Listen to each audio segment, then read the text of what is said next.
George Wallace has recently shown up in the news by way of comparison to Donald Trump. Our current president seems to want to be Nixon, as evidenced by his cry of law and order, a slogan Nixon ran on in 1968. Now, some commentators are saying that Trump seems more like George Wallace than Richard Nixon. Is this true?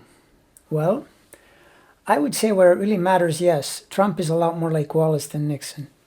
Like Trump, Nixon was a world-class crook with gangster tendencies. But unlike Trump, he was very intelligent and fully capable of speaking in coherent, whole sentences. Like Trump, Nixon was paranoid, but unlike Trump, he was not an overt Ku Klux Klan-style racist. Also unlike Trump, Nixon wasn't a vulgar boor or a clown. Wallace, however, was unapologetically racist, even though, just like Trump, he said that he wasn't. He fought tooth and nail for segregation every time and everywhere, and so that he therefore didn't think he was racist would mean he was about equally self-aware to Trump, who is constantly getting caught in the racist net, but says he's the least racist person you'll ever meet. Like Trump, Wallace was quite pugilistic. In fact, he was an actual boxer. Trump just talks. He once said that if a protester lay down in front of his car, it would be the last car he would lay down in front of. Nice. Just like our current president, who thinks a 75-year-old protester that fell on his head when pushed by the cops thinks that he fell backwards extra hard so as to make it look good for the camera. In any case, what does the astrology say?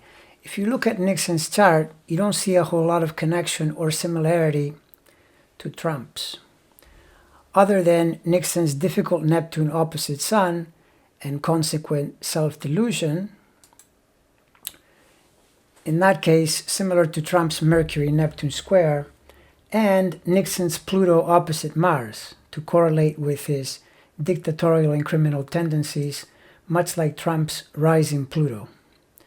Other than that, there aren't major connections. Wallace's chart, however, is another story. His rising degrees in Cancer are the exact same degrees where Trump has his 12th sign criminal Venus-Saturn conjunction. And look at all those planets in Leo to match Trump's Leo ascendant, especially the late moon in Leo and the early Virgo sun, which basically envelop Trump's rising degrees. And Uranus is on the other end of that to make Wallace very similar to Trump, who has his own Uranus-Moon opposition. Although in this case, Wallace's Uranus-Moon cuts right across Trump's ascendant. All that Leo energy run amok is what makes both these guys incredibly self-assured, but also very painful to watch. Bottom line, from the astrology, I would conclude that in Trump we have a pretty good George Wallace clone. Unfortunately for us, unlike Wallace, Trump has managed to get into the White House, but that's okay because now, if he thinks protesters, Antifa, and Democrats are his problem, well, they are, of course. But what is really coming for him are the planets. I can honestly say I have never seen a chart so assailed and at such an inopportune time. He is befuddled, besieged, and embattled. Much though he try, this is a major jam he isn't going to get out of.